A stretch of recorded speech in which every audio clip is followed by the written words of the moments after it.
এবার যুদ্ধবন্দীদের সাথে বিষ্ণু ইসলাম কেমন আচরণ করেছেন? যুদ্ধবন্দী, POW, প্রিজনার অফ ওয়ার, যুদ্ধবন্দী পর্যন্ত যুদ্ধ হয়েছে, প্রতিপক্ষ হেরেছে, আমরা জিতেছি, তাদেরকে বন্দী হিসেবে আমরা পেয়েছি, তাদের সাথে ইসলাম কি আচরণ করতে বলে? আমরা তো অনেক যুদ্ধবন্দীদের ইতিহাস জানি পৃথিবীতে।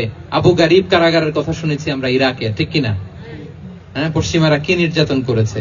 আমরা কিউবার গুয়ান্তানামো বের কথা শুনেছি, কি অমানবিক নির্যাতন তারা করেছে, কি টর্চার সেল তারা ওখানে করেছিল। সম্প্রতি আমরা আমাদের বাংলাদেশে আয়নাঘরের কথাও শুনেছি। তো আয়নাঘরে যাদেরকে টর্চার করা হয়েছে এরা যুদ্ধবন্দী? এরা তো কারাবন্দী, তাও অন্যায় ভাবে। এনফোর্স ডিসঅ্যাপিয়ারেন্স ছিল, অন্যায় ভাবে তাদেরকে গুম করা হয়েছে, অন্যায় ভাবে বছরের পর বছর যাদেরকে এভাবে কষ্ট দেয়া হয়েছে, ফ্যামিলি থেকে দূরে রাখা হয়েছে। কিয়ামতের দিন তাদেরকে আল্লাহ জালেমের কাতারে দাঁড় করাবে। ইসলাম কারাবন্দীতে দূরের কথা, যুদ্ধবন্দীদের সাথে ভালো আচরণের কথা বলেছে।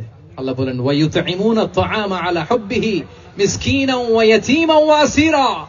বিশ্বাসীরা গরিব দুঃখীদের জন্য